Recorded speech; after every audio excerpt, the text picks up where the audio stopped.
Shqiptari I parë që ka bler një tokë në hënë. Elon Musk tani ka ndryshuar mendimin, pra nuk do të shkojë më në Mars, ose më mirë po I ngadalson punimet për të shkuar në Mars dhe tani po kërkon që të shkojë në hënë.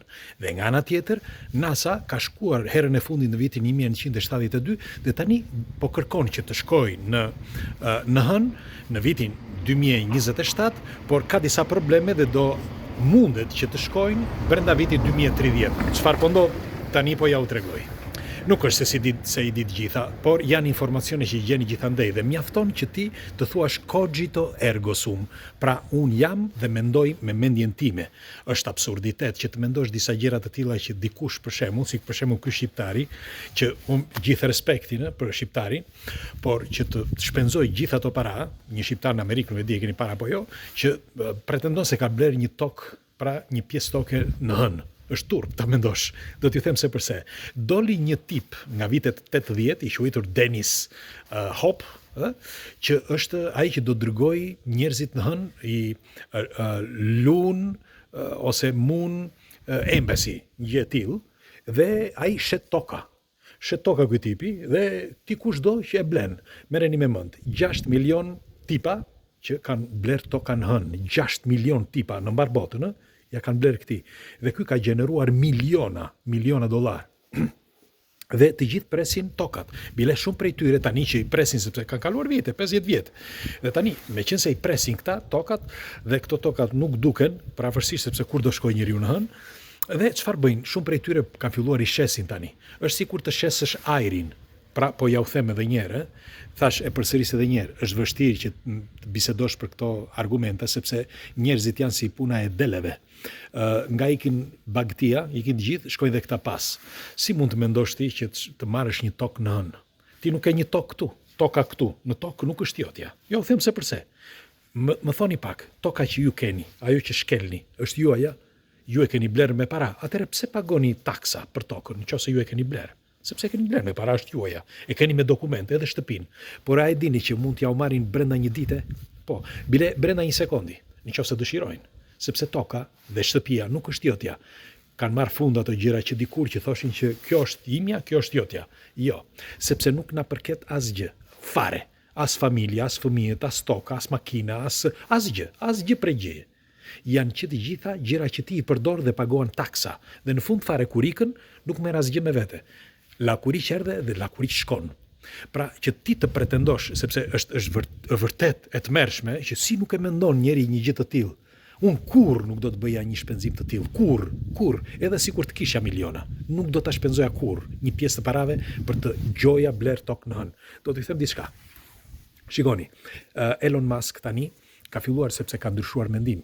Do shkonte në Mars, në planetin Mars dhe kishte përgatitur gjithë ato gjëra. Gjithë ato probleme, një pafundësi problemesh që ai nuk mundi që të shkonte në Mars. Dhe e kanë shtyr gjithmonë me X-in që të shkojnë në Mars, sepse do ndryshojë ai atmosferën e Marsit. Të ndryshojë atmosferën e tokës tu, që është më e rëndësishmja, pastaj të ndryshojë atmosferën e Marsit. Dhe tjetra, gjen disa budallënj që investojnë, dhe po ja u them me sinqeritet këtë, nuk kam qenë kaq hapur deri si kjo video deri tani dhe si ky informacion.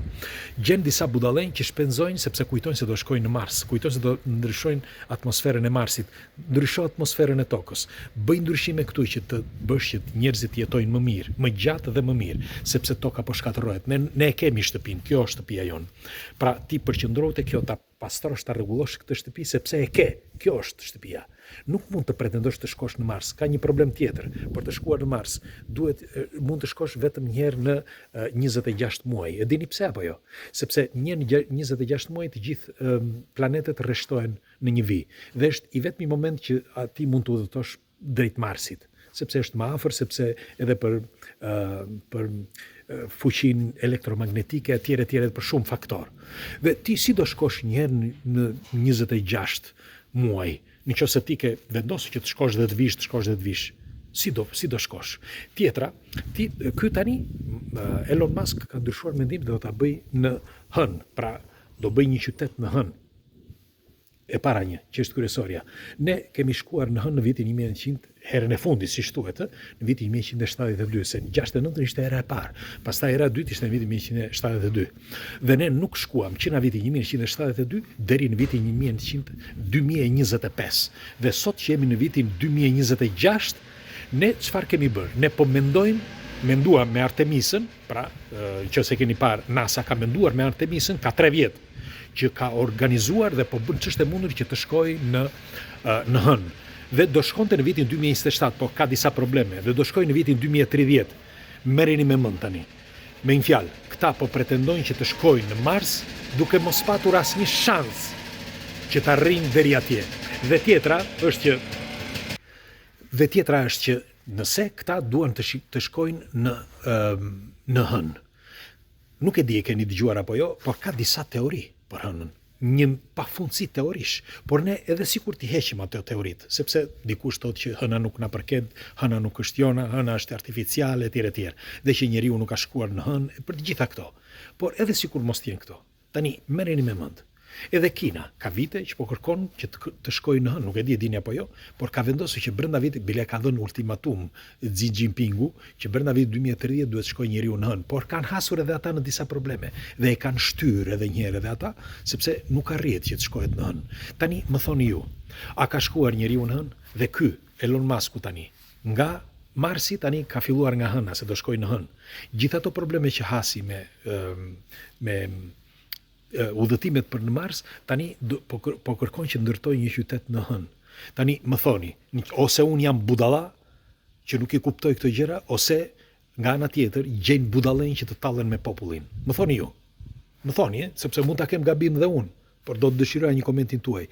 Tani del një shqiptar dhe thot unë bleva një tokë thot në hënë. Ka paguar dynjan me para. Nuk e di sa ka paguar, dëgjova që ka paguar $500,000, një gjë e tillë. Nuk e di sa. Dhe ata zotërinj bën gjithmonë më të pasur, ai Denny Hop që hapi lojën ai, miliona dollar ata bën të pasur nga njerëz që gjoja blejnë toka në hënë. Dhe këta janë super të gëzuar. E tregon gjithandej ky shqiptari se thotë unë kam bler tokë në hënë, di ç'do thotë apo jo. O zoti i madh. Unë thash kam respekt për këtë shqiptarin, por nuk e kuptojnë drejt që e mori. Unë nuk besoj që ka shkuar njëri. Nuk mundesh. Sepse nga testet e kryera, e kemi thënë edhe këtu në pra emisione, testet e kryera që ti të shkosh jashtë orbite, është e pamundur për trupin e njeriut. Sepse edhe ndonse gjendet brenda një anije, ose një mjeti, që është super i kontrolluar, ose super i balsamosur, janë fushat magnetike që hynë edhe brenda objektit dhe të shkaktojnë probleme të rënda në tru, sa që astronautët vdesin. Ose të paktën këto janë ato të dhënat e shërbimeve sekrete ruse që kanë nxjerrë gjithë dokumentat kohët e fundit, ku thuhet që e kanë provuar për vite me radhë, për 13 vjet, apo 15 vjet sa ishte, dhe diqen me 10 astronaut dhe nuk mundën, sepse është e pamundur që të dalësh. Ta themi haptazi këtë.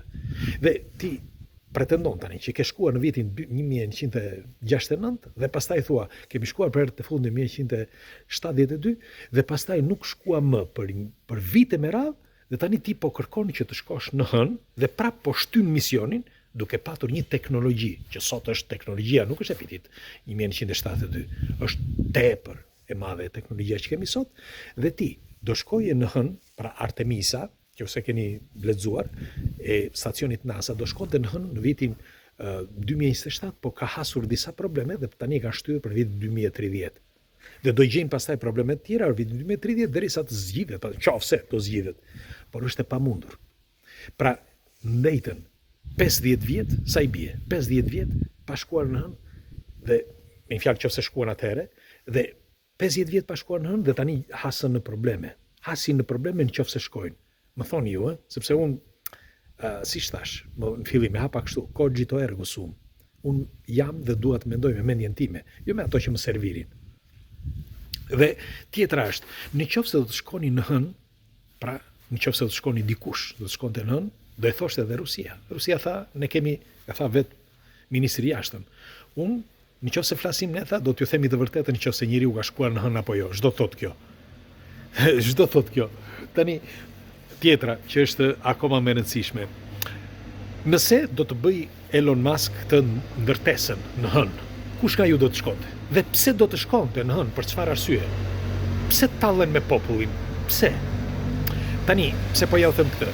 Sepse Elon Musk, meqense e pa tani që dështoi, sepse deri tani ka dështuar që të shkojë në Mars, ai tani kërkon para që të shkojë në hënë.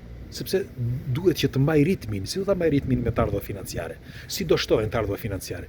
Gjen disa budallëj që investojnë për budallëqe. Ai edhe atë bankën e parë që bëri, pra atë PayPal-in, fal Zotit sepse me atë të paktën bëri diçka, por e bëri këtu në tokë.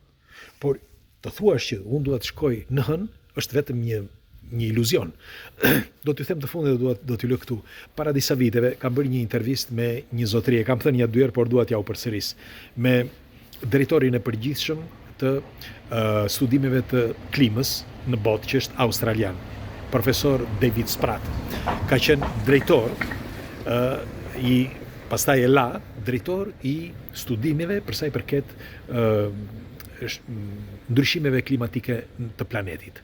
Dhe pas 30 viteve, bile 32 vjet, ai mundi që të mblidhte në vitin 2019 në Paris njerëzit më potent të globit për të ulur dioksidin dhe për të ulur gazrat në planetin Tokë. Dhe pas 30 viteve u mundua që të ulte vetëm 5%. Falat i zotërisë, kam intervistuar, e gjeni video dhe këtu. Dhe kur e pyeta, i thash, çfarë pendimi ke? Thash, për Elon Musk që do të shkoj në Mars. Qeshime të madhe.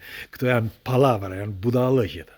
Janë vetëm për të pasuruar, sepse ne e kemi planetin dhe të përqendrohemi këtu te kjo. Ti shpenzojmë këtu këto të ardhur për ta pastruar planetin dhe ta mbajmë sa më mirë, sepse e kemi shkatëruar.